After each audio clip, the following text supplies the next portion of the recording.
but I don't mind at all, under current conditions, building the cash position. I think when I look at the alternative of what's available in the equity markets and I look at the composition of what's going on in the world, we find it quite attractive. Warren Buffett is prepping for a staggering $55 trillion storm that has been brewing in the stock market for the last 15 years. Buffett's favorite stock market indicator is flashing alarm bells, warning that a 40% decline in the stock market could happen any day now. For background, Buffett is by far the most closely followed investor in the entire world. Every move he makes is scrutinized to the very smallest detail. However, it's not what Buffett is doing now that has people worried. It's actually the opposite. As weird as it may sound, it's what Buffett isn't doing that has people incredibly nervous. Make sure to stick around till the end of this video to find out how you can protect yourself from what is ahead. Here's what Buffett had to say at the recent Berkshire Hathaway annual shareholders meeting when asked why he had been selling stocks and piling up cash. Take a listen. This question's from Johan Halen, who writes, "You're sitting on $168 billion of cash, which you told us today is now more than $182 billion. His questions are, one, what is Buffett waiting for? And two, why not at least deploy some of it?" Well, I think that's pretty easy to answer. I don't think anybody sitting at this table has any idea of how to use it effectively, and therefore we don't use it, and we don't use it now at 5.4%, but we wouldn't use it if it was at 1%. Don't tell the Federal Reserve that, but prefer it. But we only swing at pitches we like, and if anybody tried to swing at every pitch or felt that because they hadn't swung at a pitch for the last two pitches, they ought to swing at the third one or something like that. There are times, and they're obviously. But I would say this, I would not like to be running 10 billion now. 10 million, I think Charlie or I could earn high returns on, because I think there are just a few things that happen on a very, very small scale. But if we had 10 billion, I wouldn't basically see many more opportunities than we found. Now, it's true that something like Japan we could have done if the company had a 30 or 40 billion, and we'd have had great returns on equity. But if I saw one of those now, I'd do it for Berkshire. It isn't like I'm got a hunger strike or something like that going on. It's just that things aren't attractive, and well, there are certain ways that can change, and we'll see whether they do. Warren Buffett is universally regarded as the greatest investor of all time. However, he has been eerily quiet as of late when it comes to buying stocks. In fact, Buffett has even been selling billions of dollars worth of Apple stock, a company just a couple of years ago was considered one of his, quote, forever holdings. As a result, Buffett's cash pile at Berkshire Hathaway has hit a staggering $189 billion, leaving many people to believe he is piling up cash to prepare for an upcoming stock market crash. We will own Apple and American Express and Coca-Cola when Greg takes over this place. But I don't mind at all, under current conditions, building the cash position. I think when I look at the alternative of what's available in the equity markets and I look at the composition of what's going on in the world, we find it quite attractive. He said that he did this because he didn't mind building up the cash hoard at this point because of the environment that's taking place. I guess the economic environment, the stock outlook. I mean, I tried to pull a little more out of him later with another question, and he didn't bite on it. But what are you going to do with all that cash? Why do you need all that cash? He says he can't find good places to put it, and that makes you wonder if he thinks the entire market's overvalued. Buffett has repeatedly said in public venues that it is impossible to time the market. However, this may be an example of the old saying, do as I say, not as I do. As we can see here, despite Buffett professing that he never tries to time the stock market, he surely does always seem to have a large amount of cash ready to buy stocks when the market crashes. In gray here, we have the Berkshire Hathaway cash pile by quarter from the years 1996 to 2018. The orange line represents the price of the S&P 500 during that time period. For reference, the S&P is an index consisting of 500 of the largest publicly traded companies listed in the United States. It is generally considered a proxy for the U.S. stock market. There's a couple of very important time periods to draw your attention to.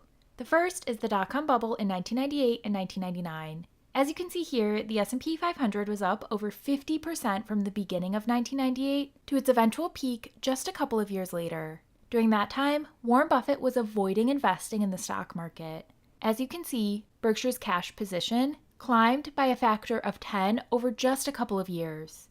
During this time, there was a significant number of people claiming that Buffett was washed up. Critics said his style of investing didn't work anymore and that Buffett was foolish for not investing in the high-flying technology sector.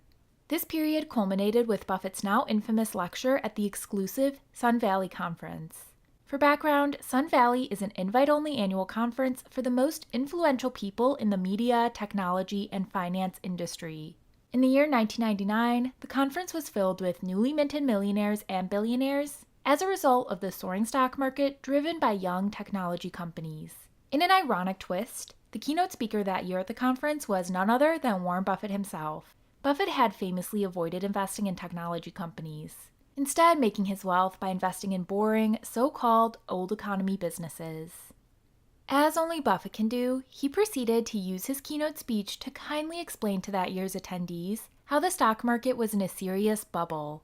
In his wholesome and folksy way, Buffett told the crowd that while things may look great now, it was only a matter of time before the hypothetical music stopped playing. As I'm sure you can imagine, this did not make Buffett popular amongst the crowd.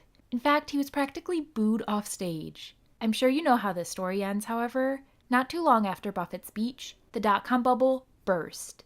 The S&P fell by over 50% and the tech-heavy NASDAQ fell by a staggering 75%.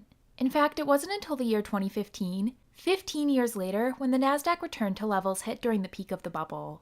Many of the people that said Buffett was washed up saw their fortunes disappear in the crash. Going back to the chart of Buffett's cash position, Buffett used the dot-com bubble crash as a buying opportunity, spending down his cash position buying attractive investments for cheap prices. There is a saying that history doesn't repeat, but it sure does rhyme. You can see here that Buffett also built up a significant cash position during the run-up of the Great Financial Crisis. Buffett's cash pile grew to an all-time record at that time of over $40 billion, more than double the amount of cash Buffett had sitting on the sidelines during the dot-com bubble. As the stock market again sold off by over 50%, Buffett subsequently spent down his cash position, buying up wonderful assets for low prices. This included buying the railroad BNSF for $34 billion. That business is likely worth at least $150 billion now, resulting in a $100 billion profit for Buffett and Berkshire. Buffett also invested tens of billions into prominent blue-chip companies. These included the industrial conglomerate General Electric, chemical producer Dow Chemical, the food company Mars, owner of popular brands such as the Three Musketeers, M&M's, and Snickers. He also invested heavily into financial services companies Goldman Sachs and Bank of America. The Bank of America position is one Buffett continues to hold as of the making of this video.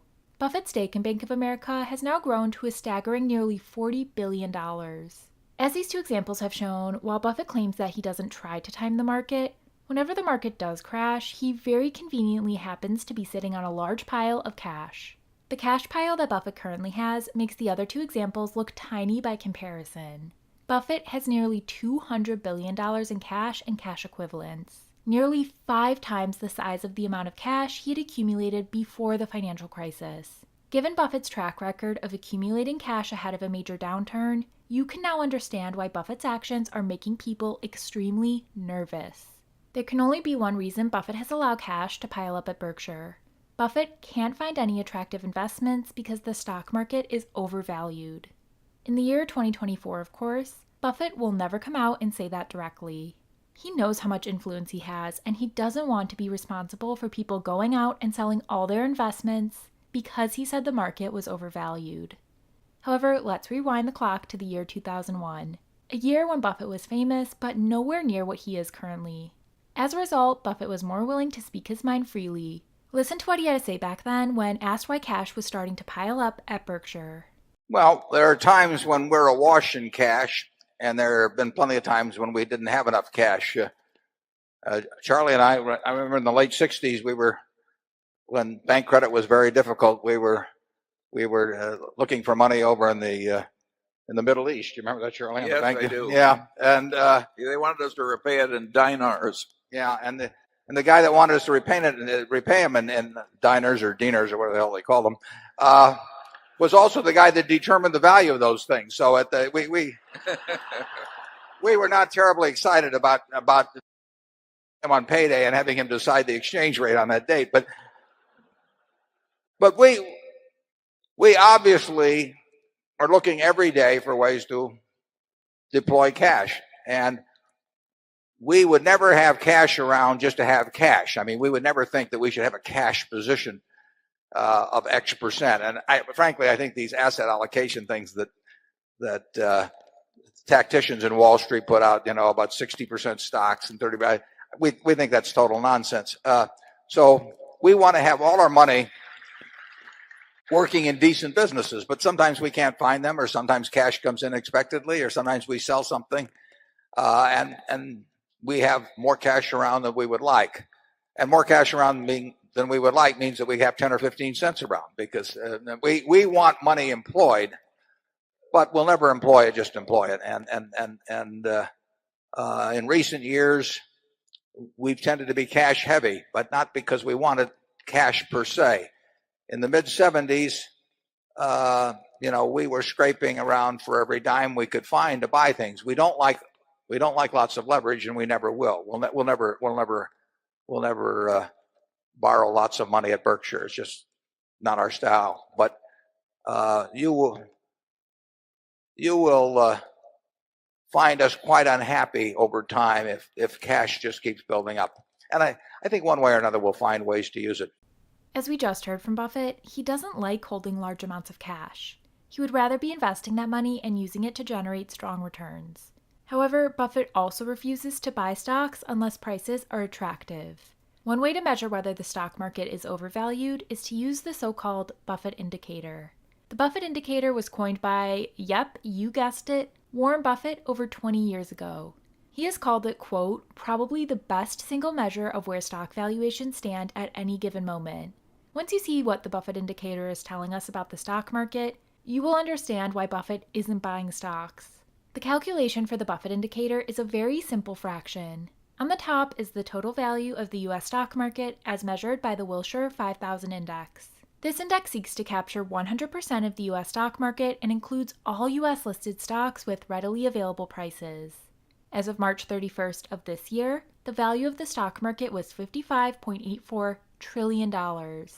On the bottom of the fraction is the size of the U.S. economy as measured by gross domestic product, or GDP for short. GDP is the value of all the goods and services produced within a country and is used as a proxy for the size of an economy. The most recent GDP reading was $28.28 trillion. By dividing the value of the stock market, $55.84 trillion, by GDP, $28.28 trillion, we get a Buffett indicator of 197%. But the important question is, how does that compare to historical levels? Maybe 10% higher? What about 20%? If the stock market is really overvalued, maybe 30% higher than normal? Well, try again.